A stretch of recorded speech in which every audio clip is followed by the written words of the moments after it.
Good evening, everyone. Good evening.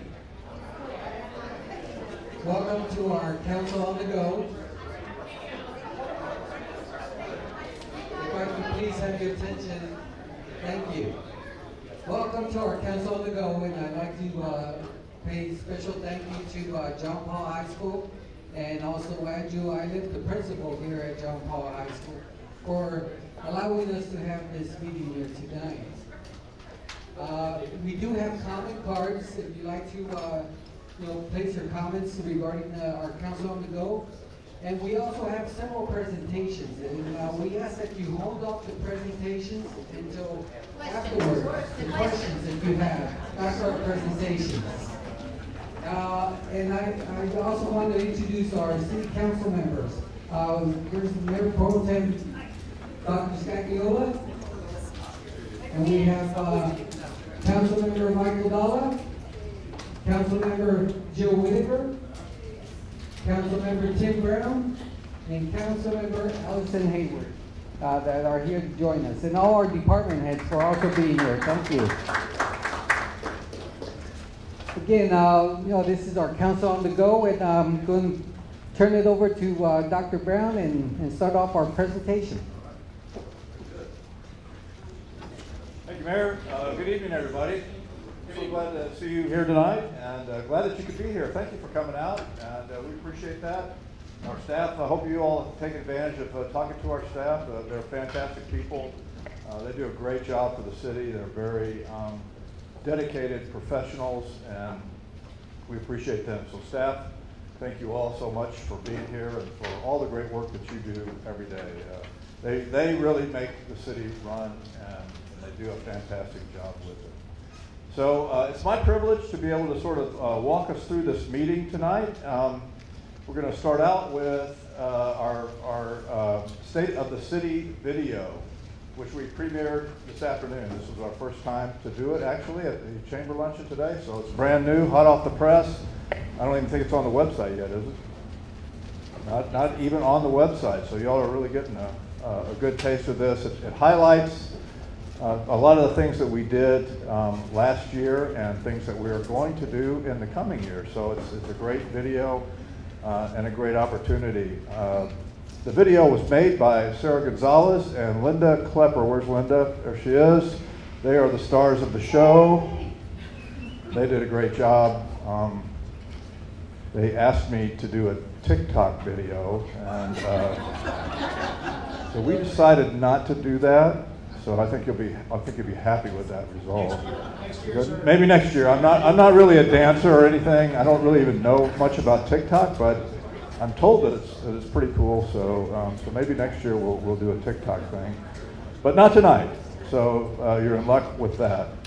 And I'm going to show you just a couple slides. We're going to have quite a bit of time to talk about our accomplishments as a city, and so I want to go through a couple of those before we get to the video. And the first one here is we call this the SSLGC Guadalupe Project. And SSLGC stands for the Schertz Local Government Corporation. These are the folks that bring you your water. And 20 years ago, our city leaders had the foresight to go into a partnership with the city of Seguin and form this corporation. And it's been an outstanding success for us for over 20 years now. We have an existing water plant that treats our water. We have wells. We have infrastructure and pipelines that deliver that water, and those wells and that plant are probably 30 to 40 miles away from here. So that's what's really amazing, that we could do that and do that in a cost-effective manner. But what you're seeing here is the groundbreaking for a new plant. And this will be in Guadalupe County, and we call it the Guadalupe Project. It's a $60+ million project. We're going to build a new water treatment plant that's actually going to be able to treat 6 million gallons a day of water. We're building a parallel pipeline, so we'll actually have 2 pipelines in the ground. And once again, Schertz and Seguin are partnering in this effort. So we had groundbreaking last spring. It'll take a couple years of construction, and we'll bring that new plant on board. And you say, well, why are you building a new plant and a new parallel pipeline? And that's because, you know, we're growing, our community is growing, our city is growing, Seguin is growing, and we need to be able to provide that water for 40 or 50 years into the future. And I wish I could say this was going to be the end of our infrastructure improvements, but we're going to continue to have infrastructure improvements probably as long as the cities are continuing to grow until we build out sometime. So if you know anything about water in the state of Texas, it's all about planning for the future. And it's not unreasonable to plan 40, 50 years into the future so that we are able to provide that water for our city. And so we're excited about that project. The next project I want to talk about is our JBSA Randolph Schertz EMS contract. Our EMS folks, Emergency Medical Services, that's Jason Nabitz in the back there, does a fantastic job leading our department.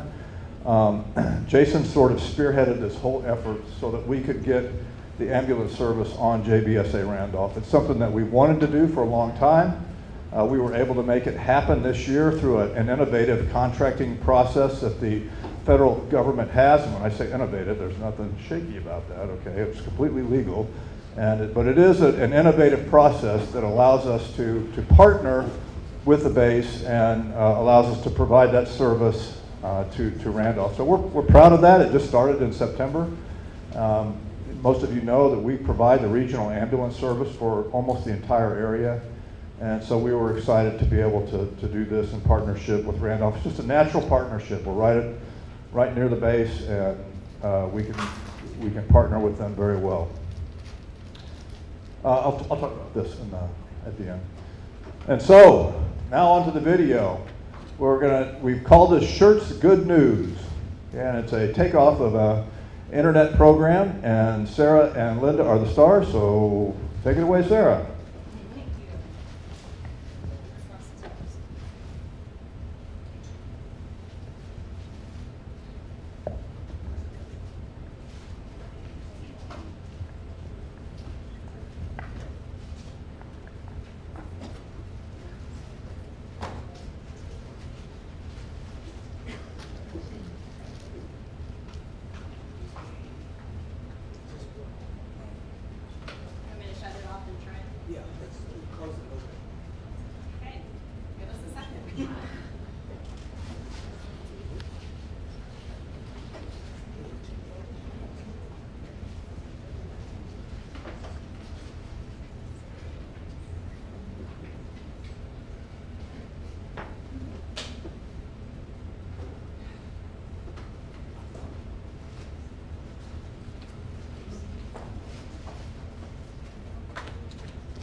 All right, well, we'll get that straightened out.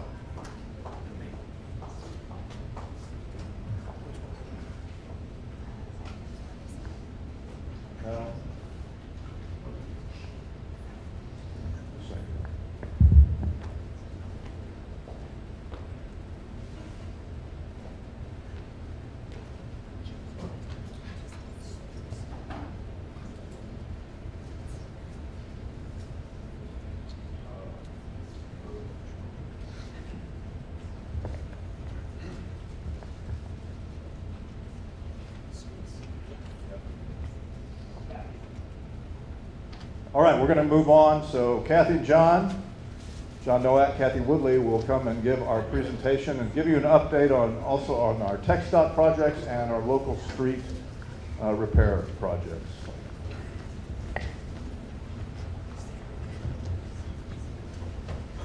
Good evening, everyone.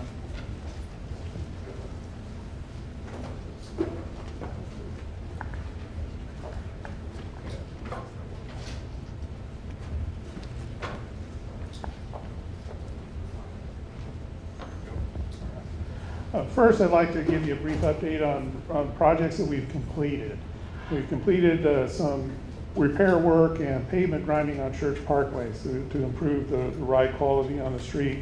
The repairs are necessary due to an earlier water main leak. L-Bell project is almost complete. It's not fully complete. We still have a new traffic signal to install at Westchester and L-Bell.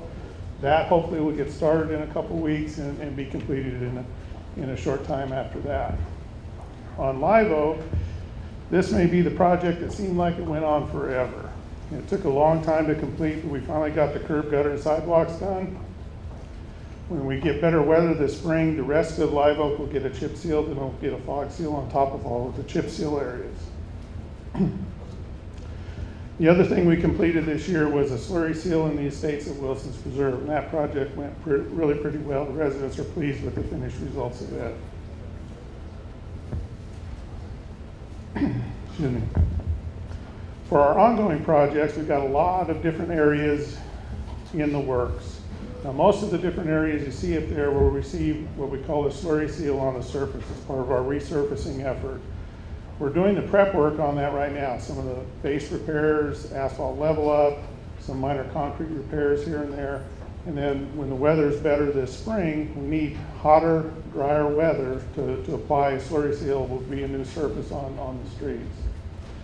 And I mentioned the fog seal on Live Oak. Well, the other areas that we did a chip seal on last year, they will get a fog seal on top of the chip seal to help smooth out that surface.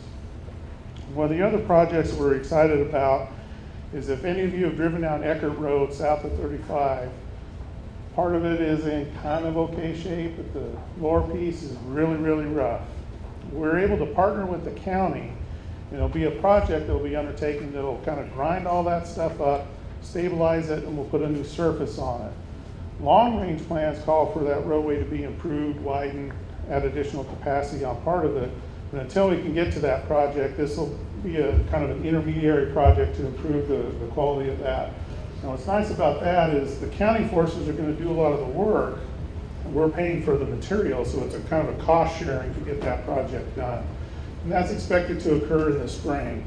Well, that's still a little ways off and the road is really rough. The city is looking at something that we can do now in the short term to try to get the surface smoother, easier to drive on. So don't be surprised if you don't see us out there kind of doing some work, maybe grinding up the surface and blading it smooth, and to buy us some time until we get to this county project to really make a significant improvement on the roadway. The other big project that will get started here in the not too distant future is Tri-County Parkway. You may recall that we reconstructed a portion of that near I-35, the concrete section. This section will pick up where that concrete section ends and go all the way to 3009. It's going to take a while to get through the project because on the north side of the project, from 3009 down the Lookout, we have to replace the sewer line that's in there. And the sewer line is very, very deep. It goes from 12 feet to 22 feet deep. So it's going to take a while to get that project done. We think it might get started as early as next month because we don't have a definite start date yet because we're waiting for all the PVC pipe to show up for the project. We don't want to get started digging in the ground and not have the pipe here. And one of the things that we found, I'm sure you've heard on the news, there's supply issues, you've seen it going to some stores and different things. It's affected the construction industry as well. PVC pipe is one of the items that used to be able to get relatively short notice, not so much anymore. And with that, I'll turn it over to Kathy. Thanks, John. Hello, everyone. I'm Kathy Woodley, City Engineer. And if you've come to these things in the past few years, you're going to see a lot of duplication. I feel like I've been given the same presentation over and over and over. Dr. Brown mentioned that it's not uncommon to plan 40, 50 years in the future when we're talking about water. It's not uncommon to plan 10, 20 plus years in the future when it comes to streets. And I'm going to talk about the TxDOT projects that are going on in and around Schertz. And they've been in the works for a long time. So you can see on here, in Schertz we have quite a few TxDOT facilities. And we're fortunate that they are making investments in our community and expanding and fixing up some of these roads. IH-35 operational improvements, that is a project that goes from 2252 to Schwab Road, and it included some ramp reversals, some intersection improvements via Park and Ride where the old rest stations used to be. Things look like they've kind of stalled out a little bit, or like John said, for some of ours, waiting for some warmer weather so they can finish the paving, and then that project should be done. The 1103 improvements, again, been waiting for this for a long time. It's going from the current 3-lane roadway with no curb and gutter, no sidewalks, to 2 lanes in each direction, bike lanes, sidewalks, and a center median and turn lane. And it will run all the way from 35 to Rodeo Way in Cibolo. The contract was awarded to Hunter Industries. It's been delayed for a variety of reasons, but groundbreaking is currently expected in June of 22. And that's a 4-year construction period. We don't know currently whether the contractor plans to start at one end, the other, both ends, so can't tell you exactly when they'll be in the Schertz piece, but the whole thing should take about 4 years. I-35 next, very exciting project that TxDOT is undertaking. The entire project goes from south of 410 interchange with 35 to FM 1103. I-35, oh, okay, it says there I-35 is northeast, or next is northeast expansion. The portion in Schertz from Bear Guadalupe County line to 1103 is a $375 million project. It is not a toll road. I keep that on there. I don't know if there are still folks out there who heard and believe that it might be a toll road. It's not. It's divided into 3 project segments. The first segment is fully funded. It's the segment from 410 North to FM 3009, so a portion of that will be in Schertz. And its current construction start date is 2022. I was unable to get any more specific on that. It is a design build contract, so the construction start date may shift some, but that doesn't mean that the contractor who's going to be building it isn't working on the project. They're just early in the stages, and they're more heavily involved in the design right now. The second segment is fully funded, but it will be a little bit later, but it's south of us. And the third segment is not yet funded. That'll be from 3009 to 1103 here in Schertz.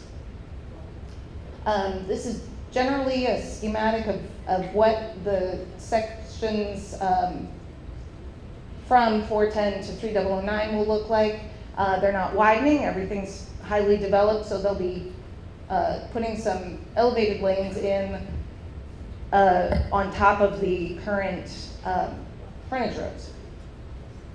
The segment up to 1103, that's a little bit later, will actually be widened, and that's where the elevated lanes will come back down to the surface. The IH-10 improvements, I know we're kind of a long way from there here, but I don't know how many folks go down and drive on I-10. I know I come in that way every day, and we're actually starting to see construction in the Schertz area. And the portion that they're working on right now that's in Schertz, $149 million. They're adding lanes, expanding bridges, and it is anticipated to take 3 to 4 years.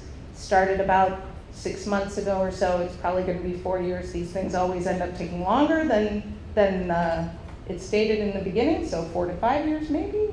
We'll see. In any case, the main lanes are being added to, more additional main lanes, and there'll also be some additional lanes on the frontage roads.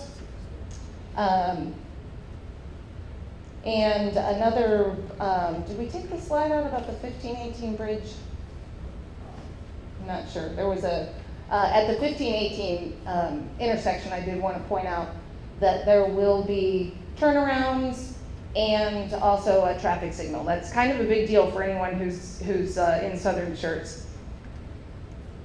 The next project that the city is more involved in, I would say, is the 1518 project from I-10 to 78. The current section is 1 lane in each direction with drainage channels on each side. And the proposed section will have 2 lanes in each direction, a wide center median, turn lanes, a hike and bike trail on one side, a sidewalk on the other side.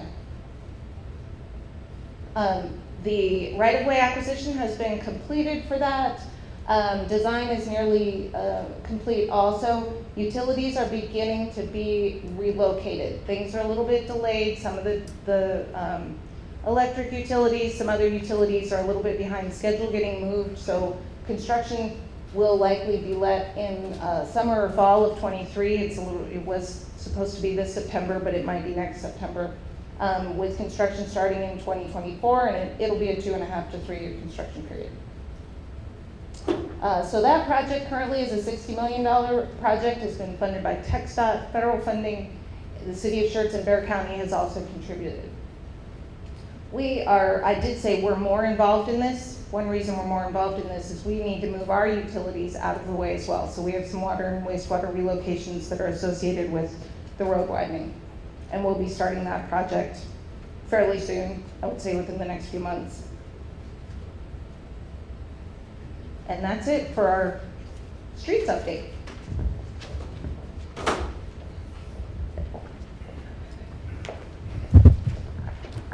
Thank you. So I guess the good news is 1103, 1518, I-35, and I-10 will all be under construction at the same time. At least portions of it in different phases. So we all have that to look forward to, but when it's done, it's going to be really, really fantastic. So thank you, Kathy and John. I tell you, our engineers just do a fantastic job for us. All right, next we have our trail projects, and Brian James is going to brief those.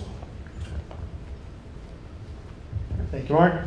All right, I'm filling in for the Parks Department, Warren Shrum, and most of the department are at the TRAPS conference, which is the Texas Recreation and Park Society Conference for the state of Texas. I need the clicker here too. Just annoying the cameraman.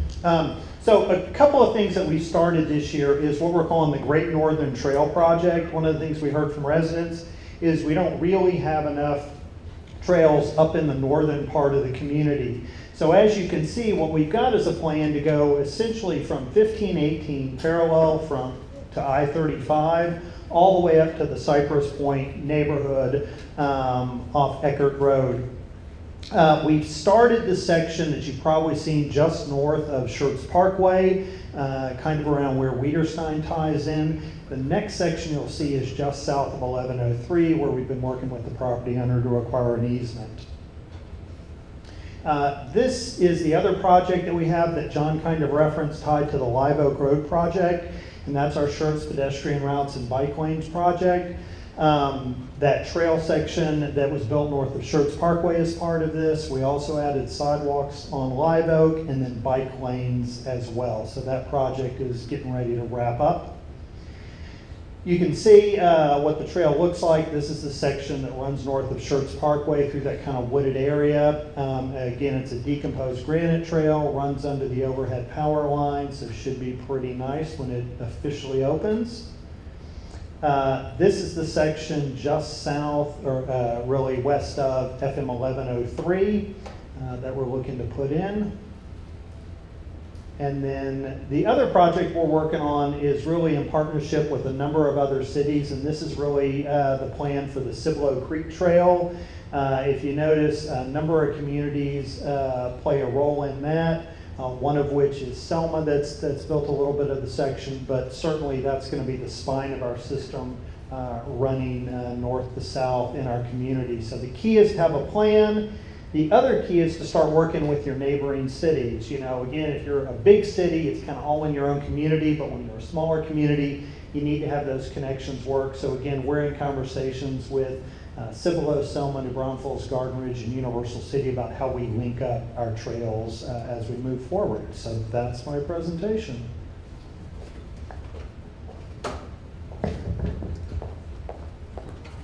Thank you, Brian. Lauren Shrum and her team just do a fantastic job managing all of our parks. If you think about our 24 parks that we have existing in a city of 42,000 folks, I mean, they really have a big job. They do a fantastic job maintaining those parks, improving them, and also managing all of our special events that we have each year, which is a great part of our quality of life program. All right, next we're going to have a budget recap by James Walters, our finance director. Thank you, sir. All right, my name is James Walters. I'm the finance director for the city of Schertz. I'm going to give you a quick update on the ARPA funds. So this is federal dollars that was approved to cities across the United States. The city of Schertz is actually scheduled to receive $10.4 million. We've already received the first half, and later this year we'll receive our second half, the other $5.2 million out of that. So I'll give you a quick update on the categories of expenditures and where this money's going to go.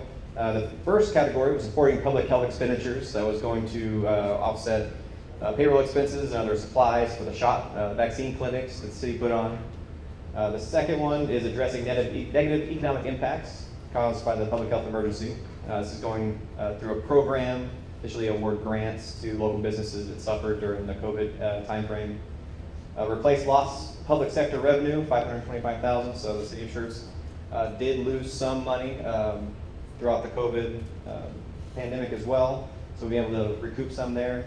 Some premium pay or hazard pay for essential workers. These people were on the front lines, interacting with folks that were sick throughout this entire time frame, staffing those shock clinics, just interacting with folks face to face on a day-to-day basis during this. And then category 5 is investments in water, sewer, and broadband infrastructure. So this first phase will be about $2.4 million. And then when we get the next phase, we're going to use that entire $5.2 million to go towards investments in water and sewer infrastructure. So some examples of projects include the 15-18 utility relocations, the Greytown to File loop line construction, Aviation Heights water lines, SCADA replacements, I-35 elevator storage tank piping, Greenshire Drive, Wersteen water tank, wastewater Town Creek, Phase 4, all our potential projects that we could use these funds on. We do have a time limit, so we're going to move fairly quickly on them. But these are examples of projects that are coming that will help improve our water and sewer infrastructure and provide those essential services to the city. All right, move on to the general fund. The general fund is what we call sort of the main service offering for the city. This is where your police and fire are. This is parks. This is the library. This is municipal court. That's where all that resides. When you get your property tax bill, the city's portion of property taxes, this is where that goes to fund these programs. So in 2022, you'll see we're just over $35 million, or about $35 million. Fairly steady trend as the city grows each year. So this year budget that we're in right now, the proposed budget was $39 million on the other side. $39,500,000. That's an increase of about $1.2 million, or 2.7% from the last year adopted budget. So non-personnel budgets actually decreased by 2.3%, and then personnel budgets actually increased by 5%. We do some pay adjustments. We have a new minimum wage update, so the minimum wage in the city is now $15. That's just for city staff, not for local businesses. And if you look at the signs over at the fast food servers, that they're offering $16, $17 an hour, we're now at 15 as our lowest now. We also have our annual incentive program, insurance updates, and we added 3 new positions to the general fund.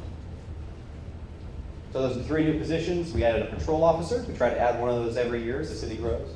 An evidence technician to help with our caseload, and a plumber position so we can actually save money instead of going out and hiring plumbing services. We are now to the point where we can have one in-house, have plenty of work for that person to do, and not paying all those surcharges and no overhead charges that you would get by hiring a plumber.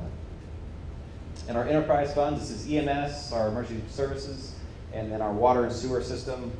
Water and sewer added 2 paramedics, plus we mentioned the Randolph contract. That came with 6 paramedics with that contract. It's fully paid for by Randolph. And then the water sewer got a SCADA technician. This is more of a information technology type position that monitors and implements our system that detects any irregularities in our water and sewer system. So if there's a problem, if any one of our main pipes taking water in or sending wastewater out, that's the system that tells us what it is and where it is and lets us respond quickly. So we're going to have a dedicated staff person to monitor and upgrade that system. All right, we'll touch on property taxes really quickly. So, not sure if you're aware, but in your property tax bill, there's actually multiple jurisdictions that collects this taxes and that goes to. The city of Schertz portion is actually there at the bottom. We're at the very bottom right there. That's how much goes to the city of Schertz. The largest is actually a school district. See that in the yellowish color in the middle. Then there's also a county in the red and a county road in the black. And if you're lucky and you live in Bear County, you get a couple of extra taxing jurisdictions on top of that. You get San Antonio River Authority and University Health System and the College Fund. Just an overview of our property tax values. So our adjusted taxable value for the current year, we finally reached $4 billion of taxable value in the city of Schertz. We are growing big. We're probably in the top 100 cities as far as size. We're definitely in the top 100 cities as far as size in Texas. Overall, we added $104 million of taxable value from last year. And you may not know that the tax rate for the city of Schertz, the one I showed you on the other page, is actually broken up into two separate property tax rates. The first one is M&O, we call it maintenance and operation. That goes to the general fund. There's also a second piece to that, the INS. All the funds raised through that goes to pay the city's debt. So it's about half of what we have on the M&O for operations is what goes to pay the debt. And if you look at the bottom, what we did this last time at voting, we actually kept the overall tax rate the same, but we lowered the amount going towards our debt, and we increased the amount to M&O. So we can do less debt issuances for regular routine stuff. We're gonna pay with cash. That saves us money in the long run. To touch on our INS rate, the debt service, this is our historic tax rate for INS, is collecting money for paying our debt payments. You'll see in 2007 and 2012 we had some spikes. We since were taking a much harder look at our debt rate and what we issue every year. And the goal is to maintain a rate or lower it. And you can see since we put that program into place, what really started in about 2012, 2013 we started the program. And you can see we've maintained a very steady rate since then in the recent years, and then we started to drop it now. All right, that's what I got.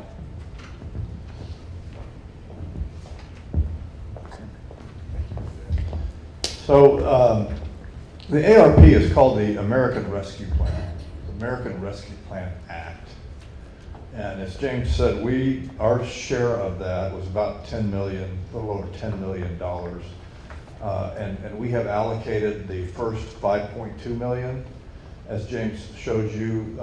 And when we get the next 5.2 million in sometime later this year, we think, we will allocate that. Almost half of that, almost 2.5 million is going to water projects. And I think the thing that's really important about that is we would not be able to do these projects in a timely manner without this funding. So it's helping us accelerate maintaining and upgrading our water system. So we look at that as a real benefit for the community moving forward. Okay, our next presentation will be the Citizen Satisfaction Survey, and Linda Klepper will present that.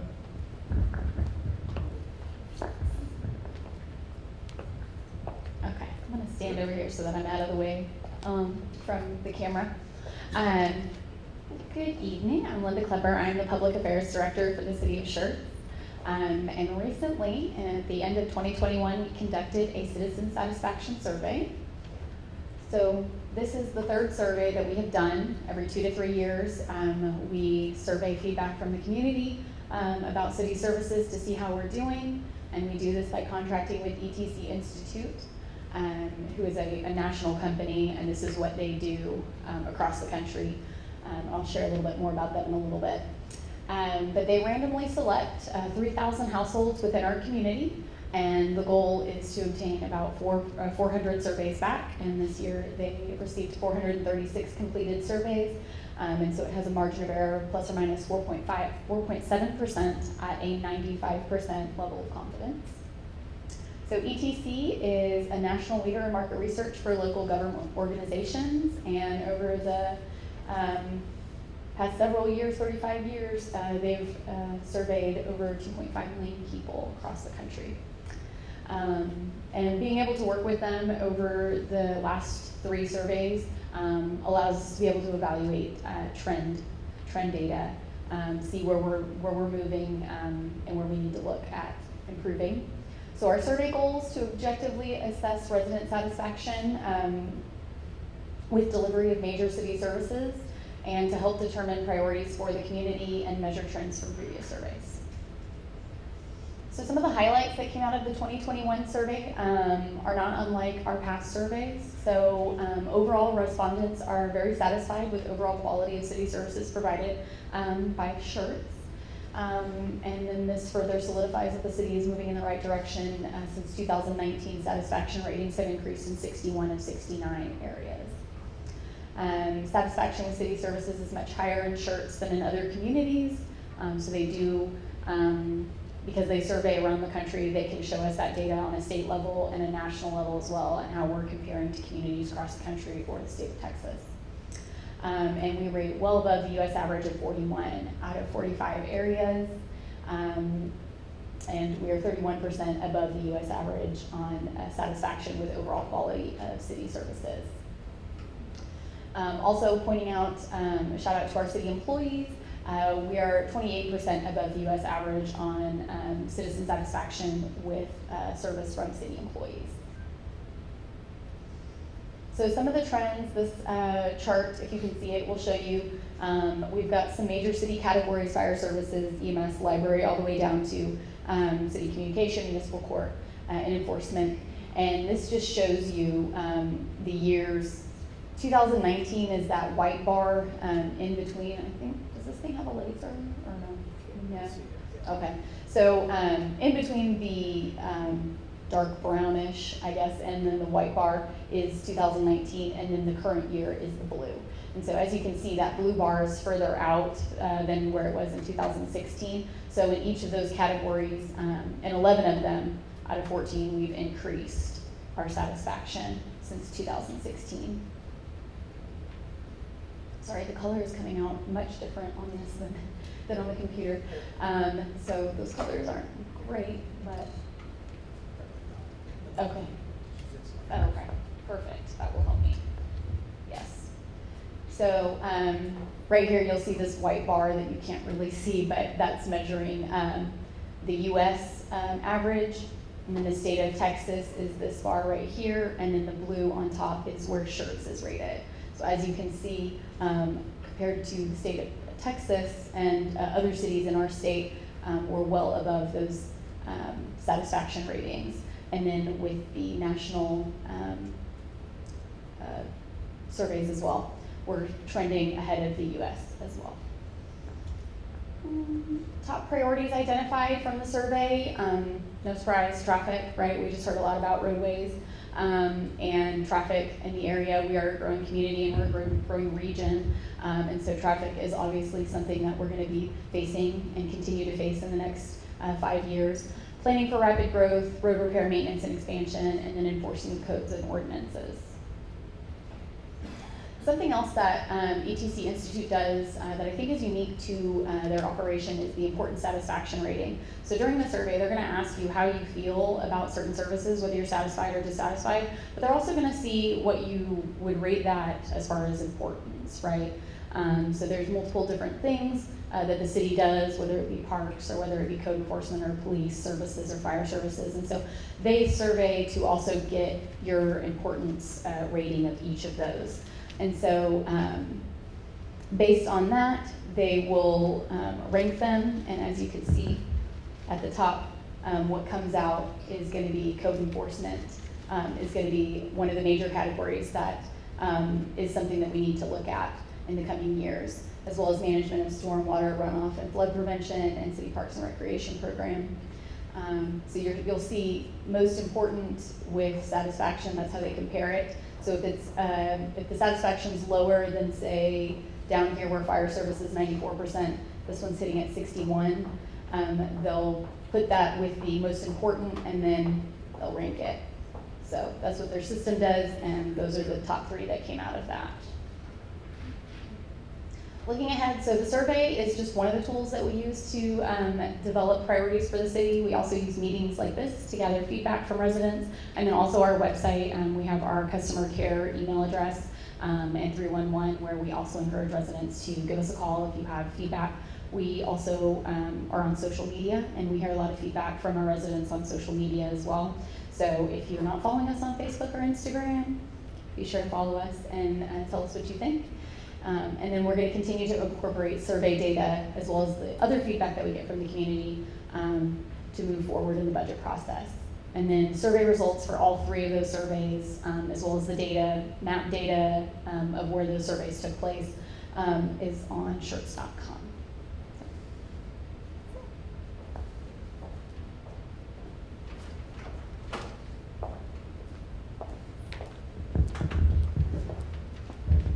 Thank you, Linda. Yes, so we know the survey results were good, but we know we've got work to do, and so we take that seriously, and we use the data here to help us understand really what our residents are most interested in and where their focus is. And no surprise that traffic is a major focus, but every growing city in the state of Texas is facing that. Our land use plan, we're getting ready to embark on a process to update our land use plan, our comprehensive land use plan. So we look forward to using that as our roadmap to interpreting how we should use land within the city. And so that's going to be a very important thing for us moving forward. And we want to be transparent with our data, so that's why we put it on the website so that you all can see exactly what is going on in the areas that we looked at in the survey. It's a pretty comprehensive survey, and if you took it, we really appreciate you doing that, and that shows that you're interested and care about the future of your city. So this last part is mine, and I want to talk a little bit more in detail about our accomplishments in the past year. We can't just do it in a 4 or 5 minute video, so I just want to give you a little bit more data on some of the things that we have been doing. So you heard mention the vaccination clinics, and some of you probably got your shots at the vaccination clinics. We did those clinics from about January to June, almost 6 months worth of clinics over at the Civic Center, and we had a lot of assistance. It wasn't just city staff, we had literally hundreds of volunteers, and if you all participated in that, we definitely appreciate what you did for your city and for your community. And we tried to provide this service so that we contributed to the health and well-being and recovery of our city during the crisis. So you can see down there at the bottom that we had 35,191 doses that were administered.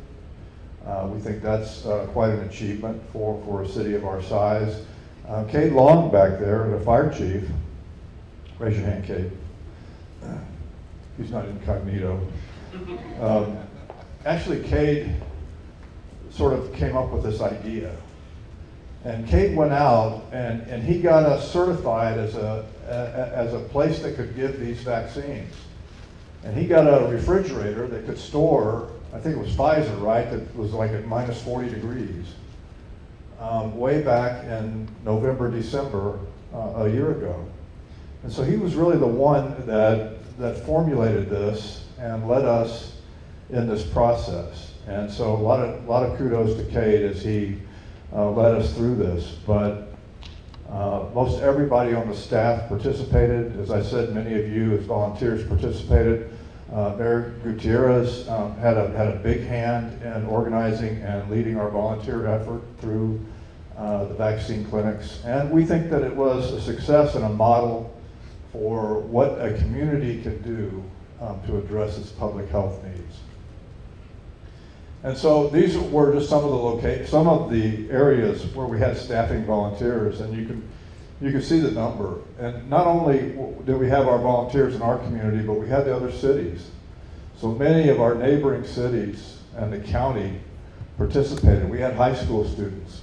We had Baptist Children's Family Services. We had nurses and professionals that came and gave of their time to give those vaccines. And over here, over 200 unaffiliated community volunteers, which was really magnificent part of this effort. And this photo is just some of them. This is certainly not all or everyone that participated. So in the area of public safety, we're proud of our public safety team. They keep our community safe, our fire, police, EMS. They do a great job keeping you all safe. And they do it at all hours of the day or night. They go in harm's way for all of us. They just do a tremendous job. Some of the things that they did this year, in terms of our fire department, they provided, as I said, 35,000 plus COVID vaccines. The voters actually approved a $15 million, you all approved a $15 million bond issue, and we're going to use that to build fire station number 4. And that's probably going to go in the 3009 area. And so we look forward to putting that into service. A new platform, that's fire language talk for a new ladder truck, right? So it's a ladder truck. We got a new ladder truck. We put that into service this year. The police department is working on the best practices recognition program. This is a tremendous program that will indicate our professionalism and will give you confidence and more confidence in your police department. It's a very rigorous process of examination that they have to go through, inspections and many things that they need to do.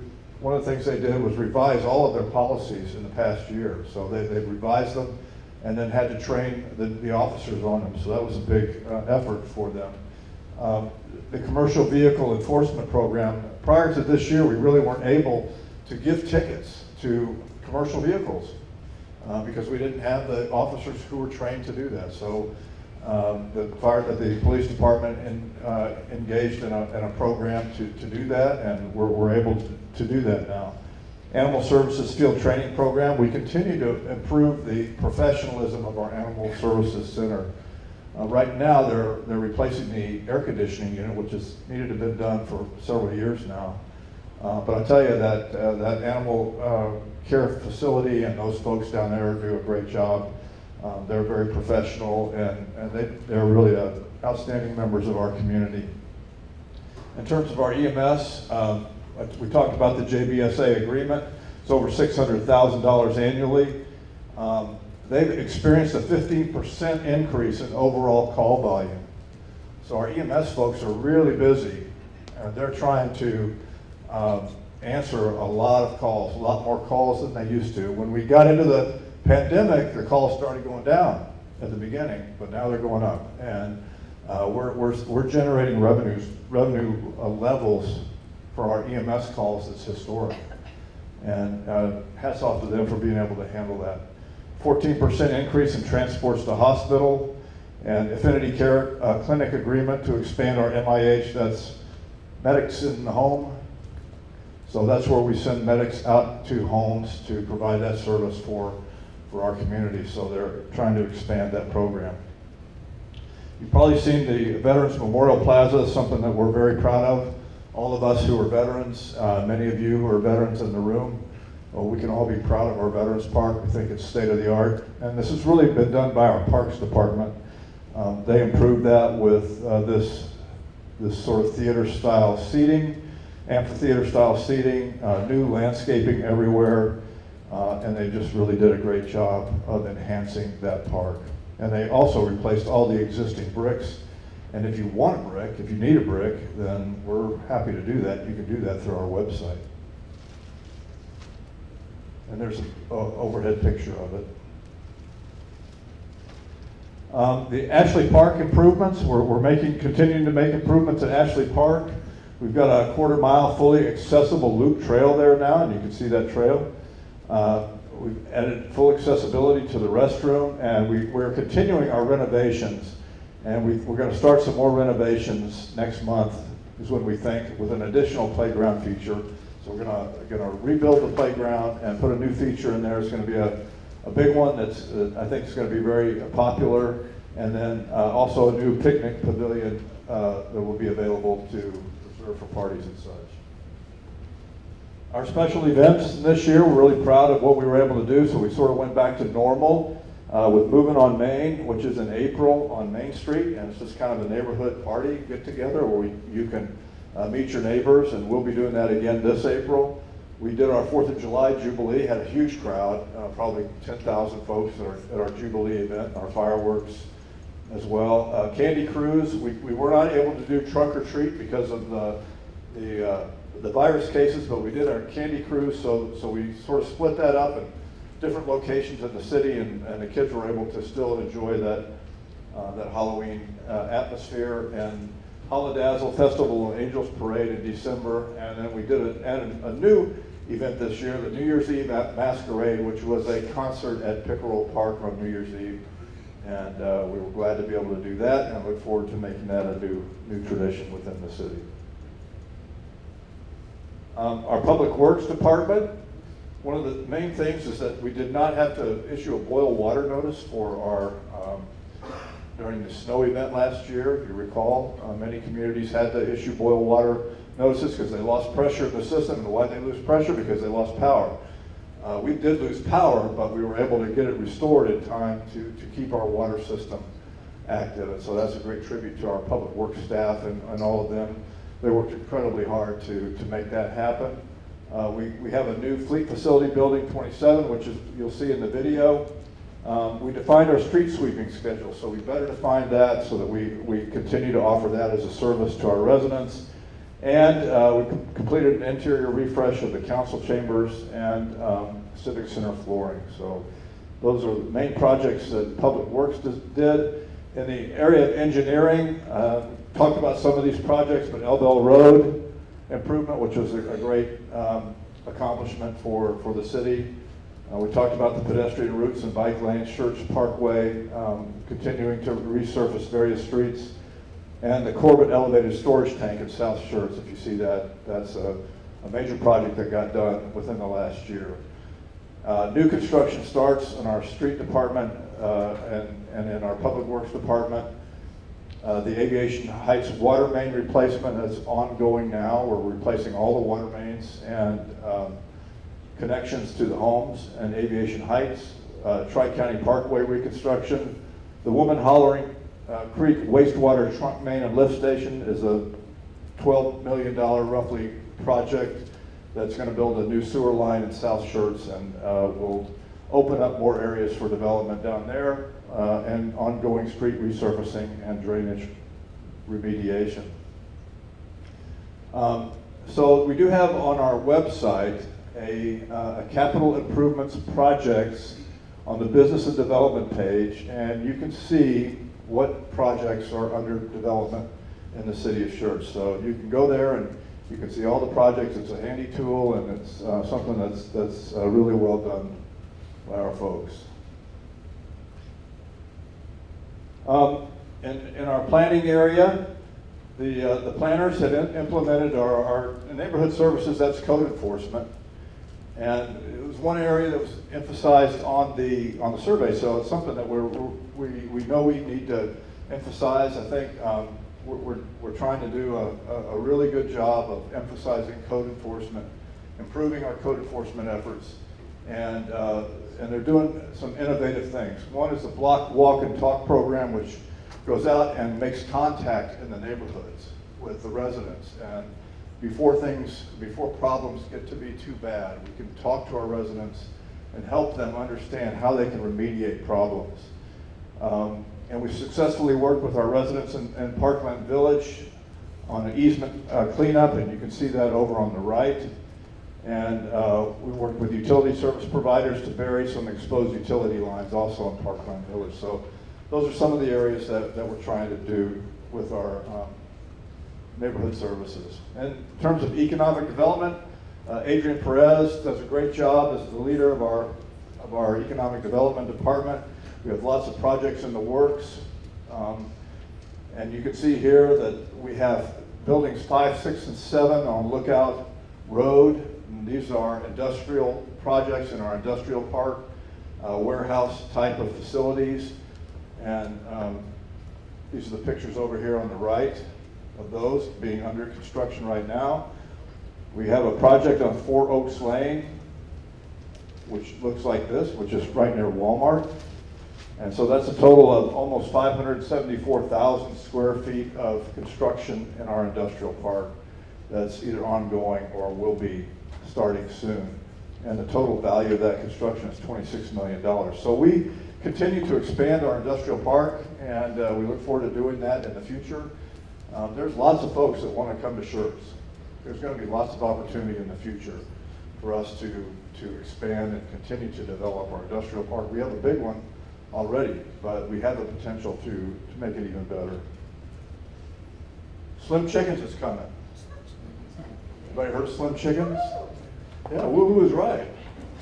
We're excited about Slim Chickens. So it's coming down to the, you may have seen the construction site at 3009 and Eldell Road.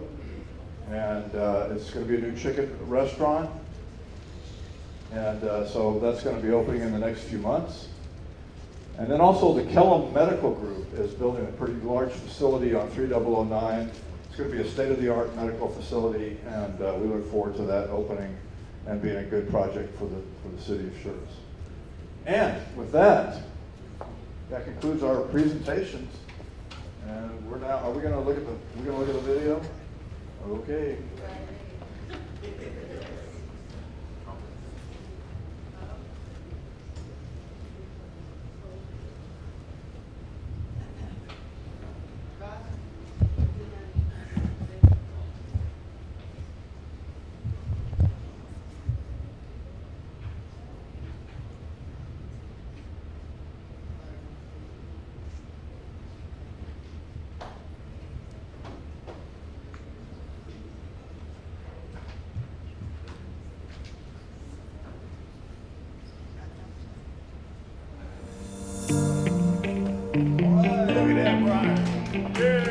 Hello, Schertz. I'm Sarah Gonzalez. And I'm Linda Klepper. And welcome to our first episode of Schertz Good News. Not to be confused with John Krasinski's Some Good News, Schertz Good News focuses on the good news that happened here in Schertz in 2021. So, let's start at the beginning, shall we? Well, February 2021 brought us the season of love and snow. And more snow. Well, there was a lot of snow.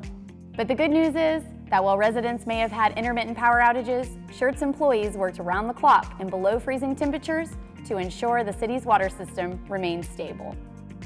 One could say that we weathered the storm pretty well. And can we get an amen for no boil water notices? Thanks, Schertz Public Works. But that's not all that February brought.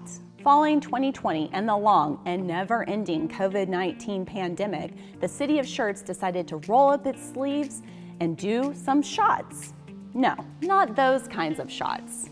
Schertz Fire and EMS made preparations to become an approved vaccine provider.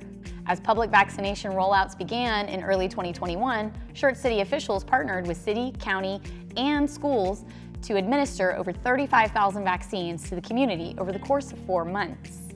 This effort was recognized by Schertz Cibolo Universal City ISD, and the city was awarded Community Partner of the Year. The Alamo Area Council of Governments also recognized the vaccine clinics as Government Project of the Year. Kudos to staff for all the jabs. So with the public vax, the city was excited to get back on track with resuming in-person events and activities. We all know you miss seeing our beautiful faces. Some new programs that launched in 2021 include Dark Skies and Fireflies, Education in the Park, and my personal favorite, the Cornhole Social League. But don't worry, if you missed out on any of those in-person events, 2022 promises to be even more fun than Zooming with your colleagues in pajamas. Speaking of jammies, it's time to trade them in and hit the trails in your new and fashionable athleisure wear, or as I like to refer to it as, good old-fashioned sweatpants and sweatshirts. Schertz residents can now strut their stuff down a portion of the newly constructed Great Northern Trail. Plans are underway to continue the trail up to FM 1103, so stay tuned for that for more in the coming year.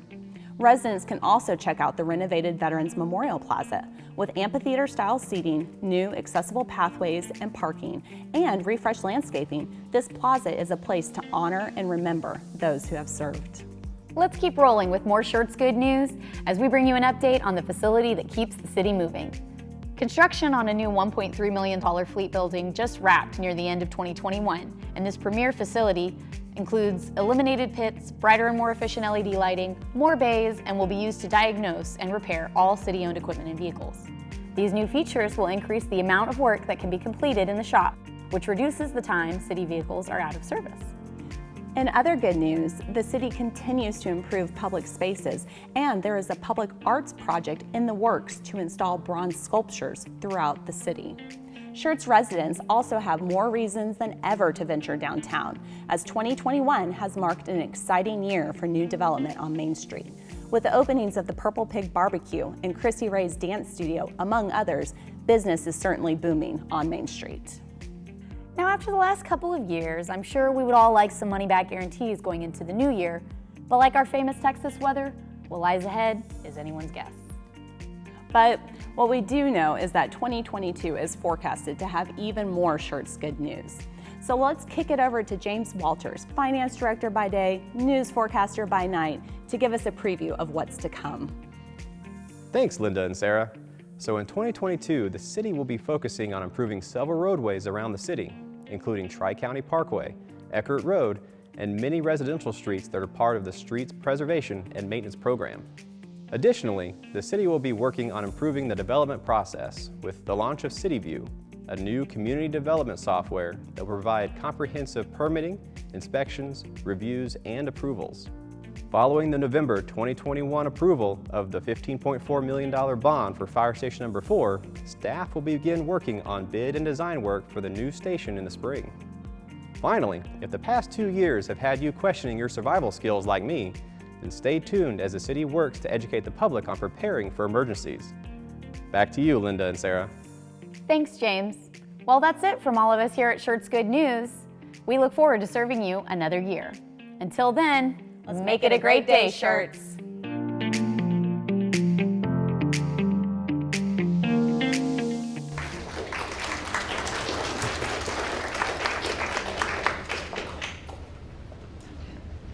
All right, well, that concludes all of our presentations tonight, so we're open for questions. The staff is here, so let us know what questions you have. And you feel free to step up to the microphone if you want. If not, I'll just rephrase the question.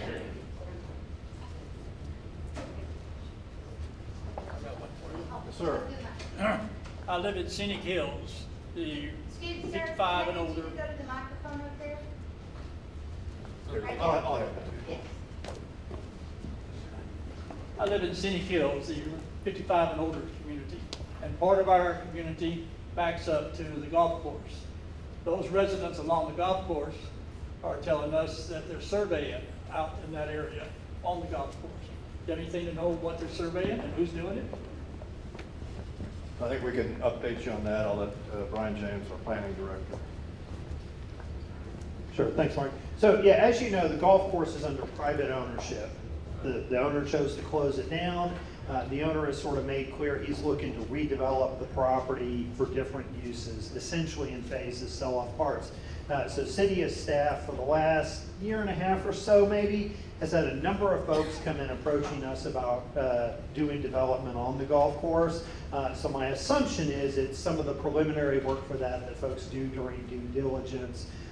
In terms of coming forward, looking at the property, seeing how big it is, where utilities are, and things like that. I think we have one application in for redevelopment for a portion of it that just came in, hasn't started moving through the process, but that's just one portion. But yeah, likely residents out there will see more survey crews, things like that, as that continues on.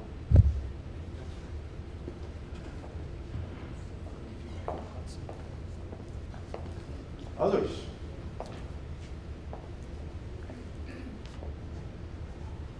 So I got another one for you. All right, might as well.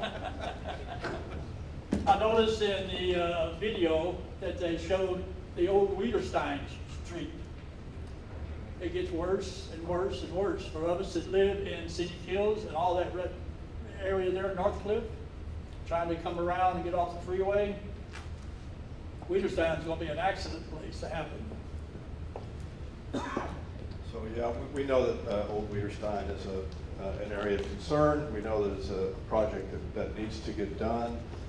Currently, we don't have the funding for it, so it's a project that is sitting on our unfunded list, but it's a project that we know we need to address, and we'll do that as soon as we can to the best of our ability. I think John Could you give them a little bit more on the costs and things associated with the old Wiederstein project?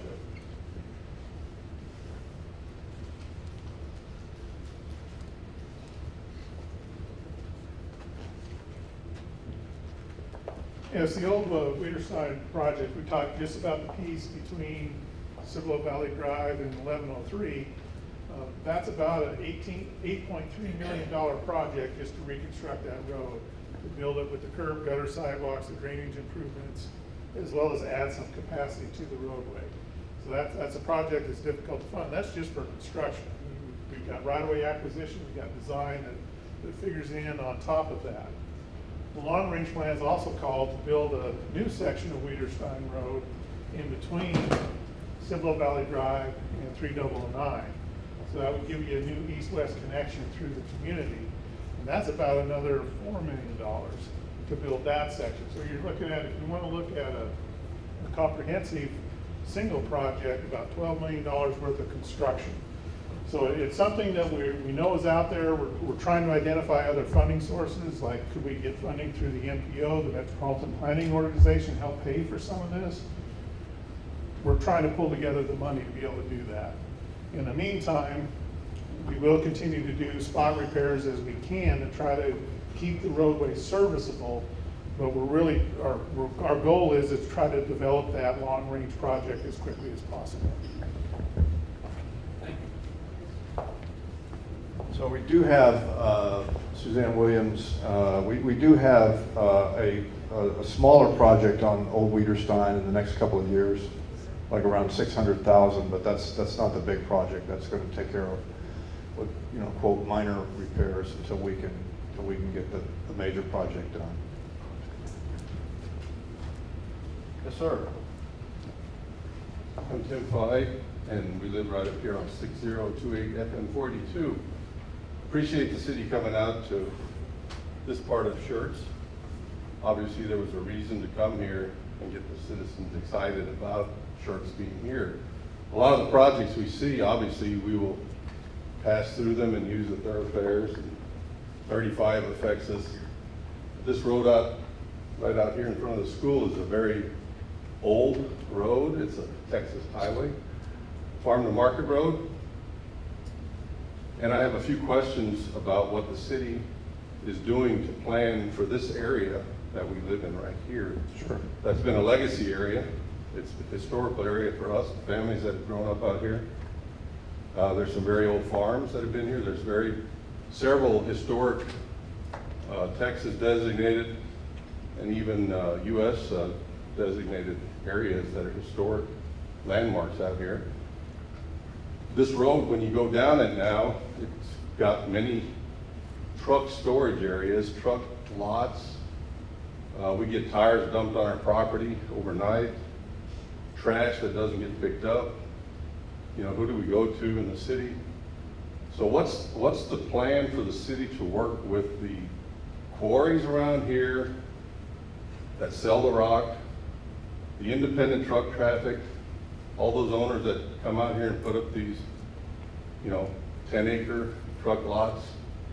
They're in the watershed to the dry Comal Creek that I live on, goes through my property, ends up in New Braunfels. Those are things that I have a question on. And I appreciate the excitement, very nice video, great accomplishments. $4 billion tax revenue, I guess. I don't know if that's from all property or sales tax. For 400,000 employee citizens, it looked like to me, if I remember right. But what's being done for us, and some of the things that are in the planning stages for roads, truck traffic, working with quarries, how do we alleviate this problem, and what are we doing for the future? Yeah, thank you very much. And those are difficult challenges for the city. I'm not going to pretend that they're not difficult challenges as we move forward.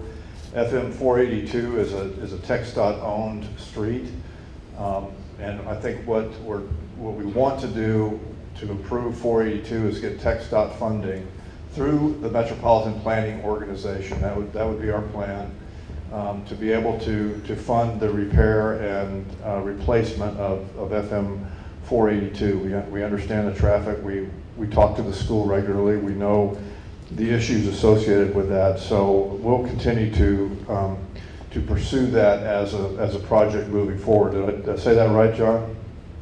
And so that's a difficult piece. In terms of the quarries, we've actually talked to at least one of the quarries. And I mentioned our program that allows our police department to issue tickets to truck drivers. We're actively doing that. And that's something that is relatively new, as I said, for the city. So we will continue that program. We know it doesn't catch everything, but we did get the attention at least of one of the quarries, and they came and talked to us about it. We are open to working with the quarries, and we would like to talk to them and communicate with them and see how we can work together to make the problems better. I don't have a magic solution. I don't think they have a magic solution. There's growth pressure up here, just like there is in every other part of the city. But we will continue that process of communicating with them and trying to work with them to better the traffic situation that we see in this area. We know there's another elementary school. Is it elementary school or middle school that's coming out? It's an elementary school down off of Hubertus that's going to be developed here in the near future. There's going to be industrial growth along the I-35 frontage. So we need to improve our sewer system, and we need to bring sewer out into the area and do that in a pretty expeditious manner because we're preparing for more industrial growth. And so we're trying to improve our services, our infrastructure, so that we can do that. So, I think we're working on it on many different fronts, and we will continue to do that to the best that we can. And we'll welcome your comments and welcome a dialogue. Happy to sit down anytime and talk further. So thank you. Yes, sir. Mr. Wertz. Oh, I got one ahead of you. Hello, my name's Jonathan Johnson. I pulled my question back, but then based on another comment, I have a question.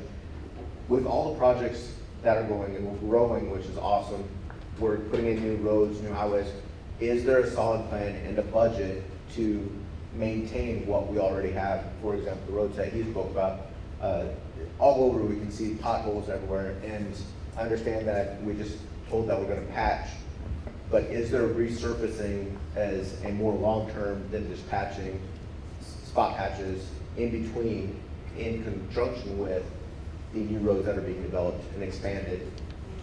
Yeah, so that's a great question, and of course, the road rehabilitation is a major function of any city, and yeah, we do have a plan, and we call it our CIP, our capital improvement plan. So we look at all the streets of the city. We give them what we call a pavement condition index. We have a study that we did a few years ago that gave the pavement condition index of every street in our city, and so it's sort of ranked, I think, from 0 to 100. Am I saying that right? And so we have divided our streets into different categories depending on their condition. So one of the things that we try to do is to actually do some repairs before the road gets too bad. So in some cases we come out and we will resurface or repair streets that aren't in that bad of condition so that we keep them from getting worse.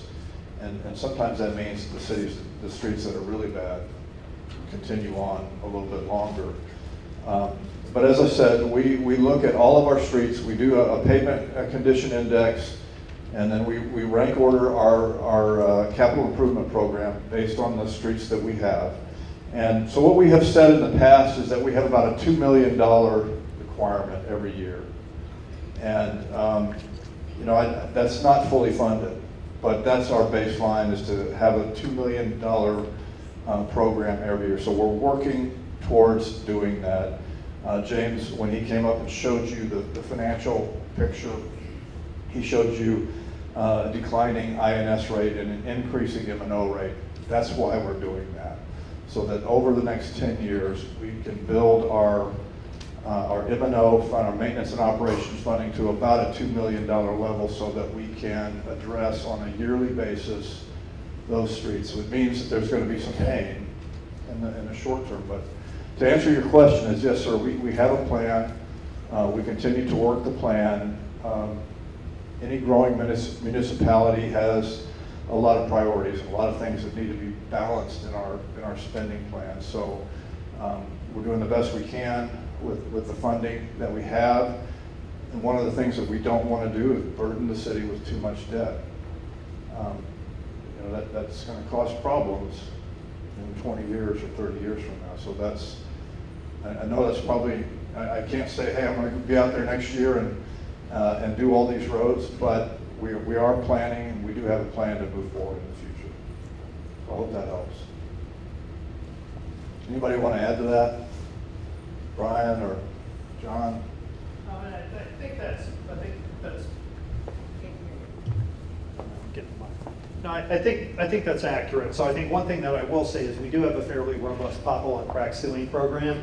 So as you see that, you can go on the city's website, report that stuff in, and we can send crews out to get to it. But it really is that combination that Mark said, is it's doing the basic small stuff to keep it from getting worse and worse. A lot of communities, you'll know, there's a pothole, it takes them a while to get to it, and then that pothole shows up again next time it rains and gets a little bigger and bigger. So we do rely on citizens to report that. But as Mark said, we have a lot of need. And so really for us, one of the big challenges is how much money do we put into resurfacing that is really a throwaway cost, when what we're really trying to do, given the comment, is come back in and expand Wiederstein full width and full surface. And it's a balancing act. And certainly you get some folks saying, man, you really ought to spend more in the interim. Others like, no, you got too many roads, kind of come back through it. But what I will tell you is, once we get that new pavement condition index, we'll post it on our website. You can go look for it. You can see the current one that's up that was done a few years ago. And if you have a question, you can certainly reach out to staff and we can kind of walk you through that. Here's how it was developed. Here's why it's developed. Here's how the CIP is done the way it's done. But I will tell you, I think this is a challenge that every growing community in the state of Texas really has, because unfortunately, the tax dollars for new development lag, they follow afterwards. And so you have that need for new infrastructure, additional impact on the system. Again, some of the things we deal with, like 482, a lot of the traffic on roads in our community aren't Schertz residents or businesses or business owners. It's from outside the community, so that sort of adds to it. But again, our residents and businesses, they drive on roads in Cibolo and Selma and things like that as well. So again, I think the key is provide us the feedback. Doesn't mean, as Mark said, we have a quick answer, but that feedback allows us to come up with a plan to try to balance all of those needs, and that's really, I think, what it's about. Well said, thank you. Yes, sir. Yeah, Mr. Wertz, go ahead. Sorry, forgot. My name is Dean Wertz, and I represent the Historical Society here in Schertz. And for those who don't know, this community that we sit in tonight is one of the most historic communities of the Schertz territory. We have 31 designated historic sites throughout the city of Schertz, and 9 of them are right here in this community, here in North Schertz, in a 2-mile square area. Now, the reason I'm bringing this up, because I know the council people are well aware of this fact. They've seen it happen as we designate different properties as historic. You might also remember in November there was an article about these historic sites, and 9 of them, as I said, 1/3 are right here in this community. So the concern is that the history as written in this book that we publish in the Historical Society doesn't go to waste, but that the development that's going to take place all throughout this community and other communities in Schertz take into consideration the historic value of the properties here in this community. And not only are they federally recognized, but state recognized, And of course, as I say, it's city recognized. So I guess what I'm here to promote is just a commercial that says, protect the history of this community. It's one of the first to develop after the Bromfelds. They came here to develop farms. And those farms are still owned by the Five family here, original owners of these properties, their families. So honor our history. And we depend upon the councilman, staff, mayor, to see that that's done as developers want to take over this part of the city. Thank you. Thank you. Thank you, Dean. The Schertz Historical Association is a great organization. They do a great job. They preserve and protect our history. And I want to thank you for all the work that you've done over the years in the Historical Association and making us all aware of the importance of our history and the need to preserve those traditions. So we appreciate that. Did you have questions, sir? Yes, I just want to expand on the problem with the traffic situation on 42. Okay, could you come up here? Sorry, we're recording this. That's why we need to get into the microphone. I forgot about that.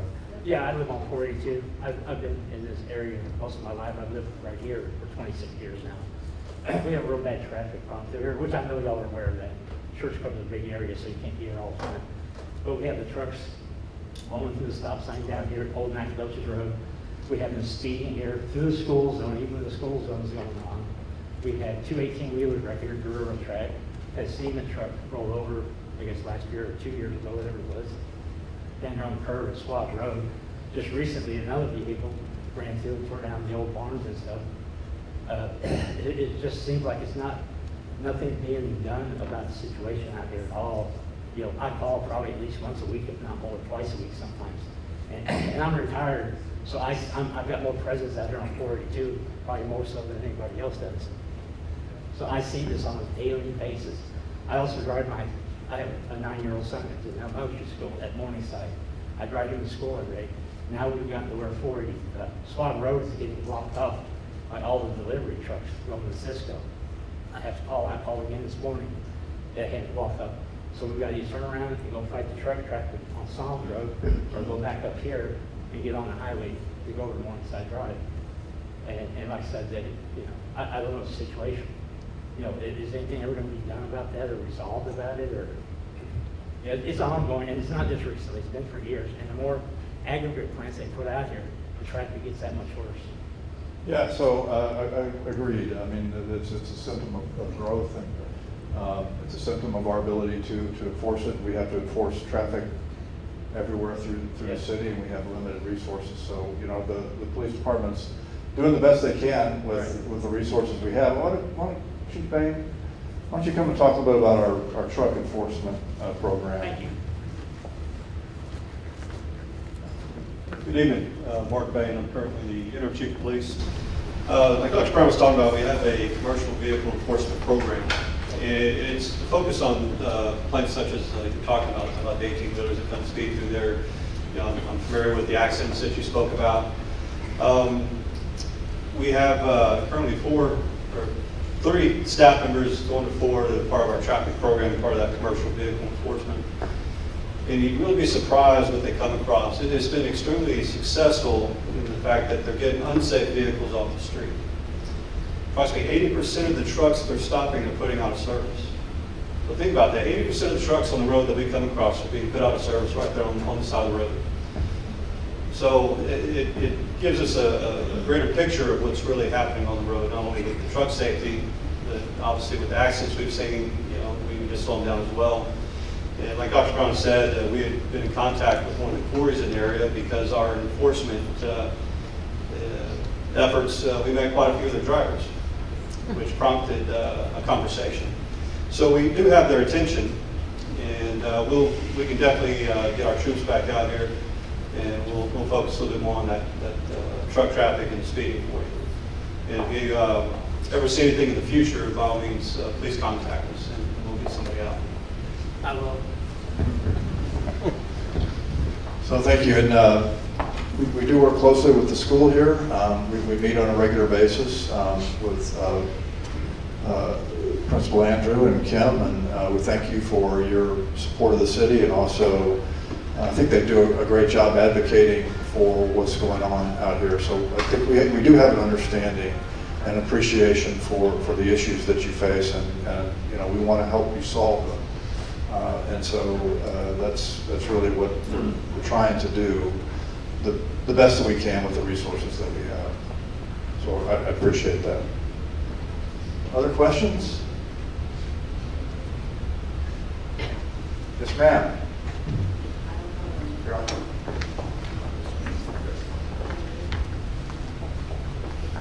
Hi, my name is Vanessa Stevens, and I live on the Crossline community, right there where 1518 and Orchard Road is.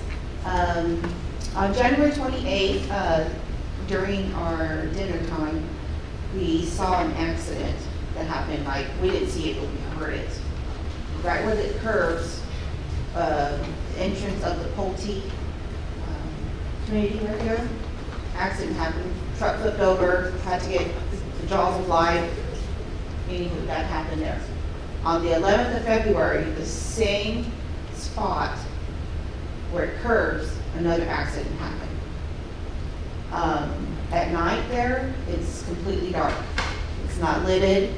We have a slow down 45 miles an hour go through there, but we need like lights or speed bumps, something to inform other people that it's a really sharp curve, and we hear everything through there.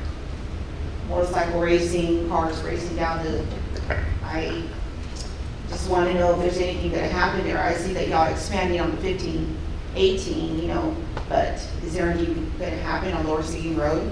I see that y'all do patchwork there also, but the road's really bad back there near the Southern Gate on the Air Force Base, so I just want to see what's going to happen with that. So we can go out and look at that area, right? Charles, we can go out and look at that area and see what you're talking about, to see if there's a need that we can address in the short term. And similar to Old Wiederstein, Lower Seguin Road is also another major project that needs to be done, and we'll be looking for funding sources for that. It's probably a $10 to $12 million effort to improve that road. We do have a plan, but just like Old Wiederstein, we just don't have the funding right now. So we're going to be looking for the opportunity to do that and find the funds for that in the future. And this is one of the roads that we hear about regularly. So I can appreciate it. Understand the base traffic is difficult, and so we are aware of that situation. So thank you for voicing that. Yes, sir.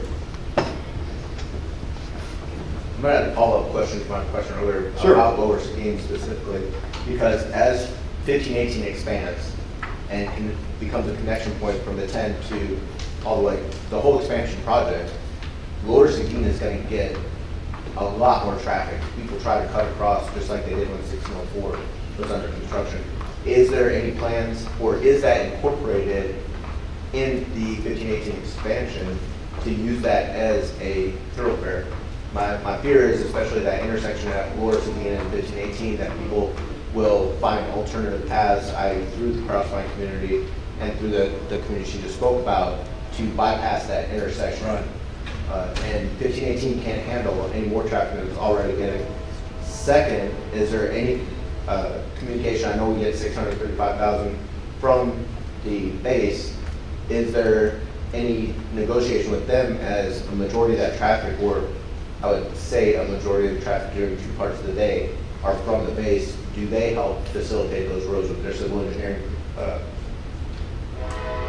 Yeah, so typically no, the base does not contribute funds to local road work, although I wouldn't say it's impossible in the future for them to do that. I do think, so for the answer to your first question is that Lower Seguin is not part of the 1518 project, so there's no money in the $60 million project. There's no money set aside for improvements to Lower Seguin Road. So we're on our own to try to find funding sources for that. I do think there could be opportunity to work with Bear County and their commissioners court and trying to find some funding to help us with that Lower Seguin Road. So it might be possible in the future for us to get some funding from the commissioners court as well as the MPO and as well as some funding from the city to try to address that. But it's a high priority, it's something that we need to do. Just don't have the money right now to do it. And Mark, that was when we submitted to Hello Area Metropolitan Planning Organization for, sorry. No, that's okay. So one thing I will tell you, as Mark said, we do try to get additional funding from outside sources, and so Bear County has been fairly helpful. They helped with some of the match funding for 15-18 to make that happen when additional funding was needed. And so one of the regional organizations that helps coordinate federal and state funds is the Alamo Area Metropolitan Planning Organization. If you're interested, look up their website, lots of good information. And one of the things that they do is sort of put out call for projects, and they ask the various government entities to sort of give them lists of priority projects. We've had a lot of success working with them on that. 15-18 is sort of the best example, and they recently, as part of their planning efforts, asked the cities to submit projects that they thought made sense. We have had a lot of good success submitting projects that benefit multiple different entities and jurisdictions. So one of the ones that we submitted, in fact, their date was last Friday, was Lower Seguin Road. Because of that fact, because it goes from Schertz down into Converse, it serves Randolph Air Force Base. Bear County is fairly connected in the area, and so it was one of the projects that we felt like would have good success. So that was one of the ones that we submitted to them for funding, and so it's one that we're actively working. So I will tell you, one thing that I gave the presentation on earlier is that trail construction project that's occurring right now, kind of north of Schertz Parkway. The majority of that funding came from funding through AMPO. And one of the reasons that we understand Schertz's project was selected is we did a lot of outreach in the community telling residents, hey, go onto the website, select projects in Schertz to boost their score, and that's something we've had success with and we'll do there going forward. So again, no guarantee, not sure when, but we do try to get all of those sources, and yeah, we are keenly aware that as 15-18 gets improved, it's probably going to get worse before it gets better on Lower Seguin. So yeah, our MPO program, we have a really good relationship with TxDOT. We have been successful in getting funds from them, and I don't see any reason why we won't get more money in the future for that as well. I don't know, the federal infrastructure program, if it ever gets passed, I don't know what impact that's going to have on the MPO, but if monies flow down to the states, then it could be possible that more road infrastructure money could be coming in the future, and that's really what we need. Yes, ma'am. All right, so I'm going to change gears off All of right. the roads.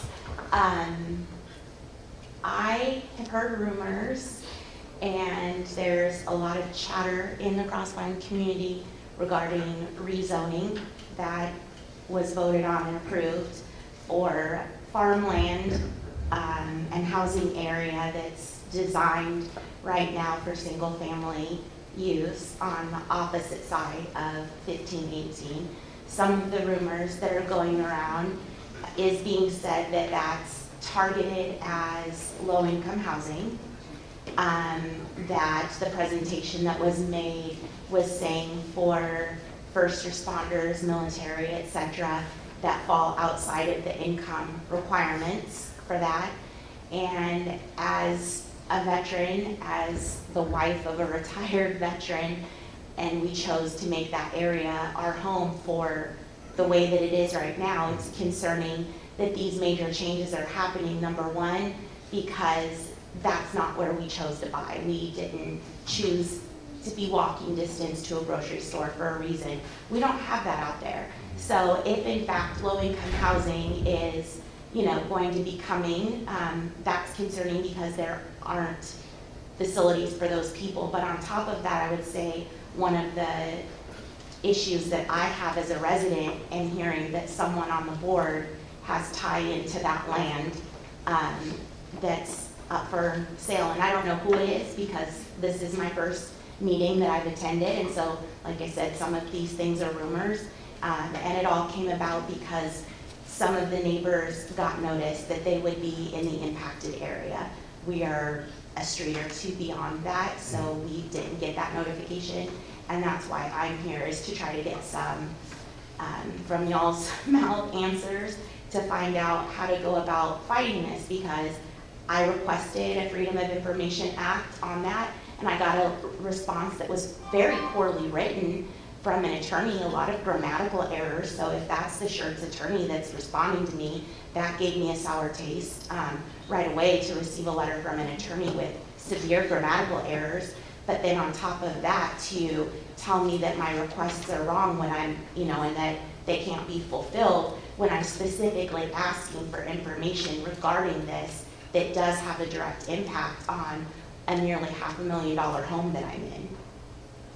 Okay, so I can't comment on the Open Records Act unless I see it, but we're happy to, obviously we're happy to work on that with you.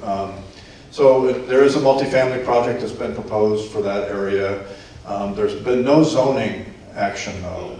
So what was done at our last council meeting was to approve an update to our comprehensive land use plan that would allow a multifamily project to be developed in that area.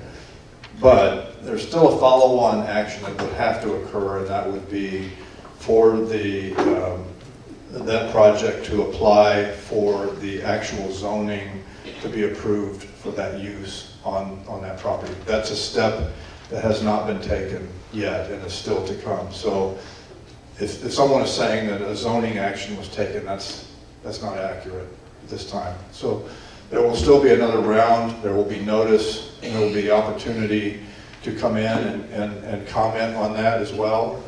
I'm not sure exactly when that is going to be coming. We do have, as I said, a developer that wants to put in a multifamily project down there. We could argue about whether that's low income or not. I don't believe it is considered low income. I mean, that's kind of a label that can be used, but it's not necessarily going to be, and I don't know how to define low income. It is a working workforce type of project. That's not Section 8. She said Section 8. Section 8. So, no, it's not designed as a Section 8 project. It's a workforce housing project. And so, so my understanding is that it's possible for some Section 8 to go in there, but it's not a Section 8 project. And so that's a pretty, I think, important distinction that we need to make when we're talking about that project. So I would encourage you to come to the next meeting. I'll keep track on when it's going to be posted. We'll send that information out, and you'll be able to come and comment. I don't know, Brian, do you want to add anything to that? Yeah, just to kind of let you know when to sort of come out. As Mark said, the applicant we got was for a comprehensive land use plan amendment. That's what went to council last meeting, comes back for the second reading this next meeting. A couple of elements to it. The developer of the project has been very clear what the project is, that they have planned to apply for tax credits. The tax credit program that runs through the state comes with income level restrictions, and so that's where that essentially comes from. From the city standpoint, from a land use and zoning case, we don't care, don't get involved in whether it's a tax credit project or not. It's housing kind of going forward, and I think from staff perspective, it's a balancing act of needing a variety of different housing types throughout the community. I will say this, though, that one comment you sort of made in terms of not wanting to live near a grocery store and things like that, the plan for that area, Lower Seguin and FM 1518, is for significant growth, and that includes in the cross line, it includes around the cross line. And so the example I often use is if you're from the area, and I grew up in San Antonio, my dad took me out to practice driving on 1604, kind of around the area of I-10. You would never take a 16-year-old or a 15-year-old to practice driving on 1604 now, but that's the growth that's occurred. And so frankly, that area down south, the plan is for a significant portion of it is to grow and is to develop and have a variety of different housing types. So Crossline has areas which are intended to be multifamily, they have areas intended to be commercial, and I think at some point we are going to have a grocery store down there. And so when you think about that, the fact that we would have different types of housing and multifamily and things like that sort of go with it. The other I will tell you, since you asked, is we anticipate having an item on the next council agenda where not only that developer, but the Schertz Housing Authority are asking for letters of support for their projects from the state. So just don't want you to show up at this when you say we're not sure. I want you to let you know we anticipate that having next council meeting. I don't know what our city council will do. I can tell you in the past, our council's position was they recommended, offered support for those. Didn't mean they necessarily supported the project, supported the rezoning, but it let them start that process going forward. Because again, I think there's generally been a comment that we need a variety of different housing types, particularly when you look at what that median new home value is in SCUCISD, and they have some good demographics. It's around $300,000. That's not affordable for everyone. So not to say you have to like it, just want to make clear that next council meeting we anticipate having a couple items and didn't want you to miss that. Okay, so do I need to go back to the microphone? Yeah, so we can hear. So in response to that and this multifamily and all of that, are our home values being taken into consideration? Because I can tell you, for several friends of mine, I've been looking for homes and family that has wanted to relocate. And currently the Scott Builder homes that are being built in the Crossline are not selling for less than $600,000. We paid $415,000 for ours almost 5 years ago. So I'm assuming that our value with the improvements that we've made have gone up. So my thought is, you're not gonna go over to Stone Oak and find a $600,000 house and right across the street from it, find this affordable multifamily home. Again, I don't have all the information, but I've heard from people that have seen the slides from NPR, who, you can correct me if I'm wrong on that, but is who submitted the application. And the people that you're talking about, their incomes are too high to qualify for that. That's where my concern is. We were military. We were enlisted. I know that there was a struggle for us at different times when we lived in base housing, but if you're automatically excluding the people that this is being proclaimed to benefit because of these low-income requirements, how are these $600,000 homes gonna hold their value, or you're gonna get people to keep coming in and buying into this area? So no, I can appreciate that, and I will say this, that certainly projects vary. But I will tell you that the program now, one of the reasons that tax credit program is so popular is because of the quality of housing that's built. And very often I will tell you this, in the 20-something years I've worked in local government doing this, people will drive past those tax credit projects and not know that a percentage of that housing is income restricted. They'll drive, so that looks like a nice apartment complex, just moved to the community, probably look to buy a house in a year or so, go in not knowing that a percentage of those are income restricted. If you see the types of apartment complex built here, I will tell you from my opinion, you don't look at them and say that's an income restricted project. You look at it and go, that's a new nice apartment complex. I will also tell you that in my experience with these, I have not seen that drop in values for adjacent residential, in part because you don't quite know that that's in fact what they are. But I will tell you this, and again, I'll a little soapbox here a bit. We have people at the city of Schertz who qualify for that housing because of the income, because of what they make working for the city of Schertz. These are folks I work for every day. These are folks that when you saw the slides about the winter storm, who got out in that weather to keep our systems going and our streets safe and things like that. As James Walter said, credit to council, They bumped the starting pay up to no less than $15 an hour. But I've worked with people today who make $15 an hour or just over $15 an hour who qualify for those complexes. And so again, I'll get off my soapbox, but my perspective is probably a little bit different, because when those folks had to drive out 2 weeks ago to make sure that the city kept running and make sure that they opened a warming center in case it was needed, those are the folks who, yeah, can afford to live there. So I can appreciate the comment, appreciate the thought. I'd encourage you to show up to the public hearing. I will, and I just want to say, I just want to go on record for saying, I grew up, in a low-income family, and so it has nothing to do with people, individuals, circumstances per se. But I think we can all agree that when you open up things generally like this, and you're just making a general statement, there tends to be more crime associated with those. We've already seen an influx of crime in our neighborhood, and I know that happens everywhere when there's growth. I understand that. But like I said, it's just concerning that, these things are happening and there's all the rumors and stuff. But again, since this is being recorded, I don't want anybody to think that I'm against those, because again, military, we were in that situation as well. So again, I just would encourage you to come to the meeting, express those views to the city council. That's really your avenue to be heard. And they're hearing you tonight, but and those will be coming up here in the future. All right. Anything else?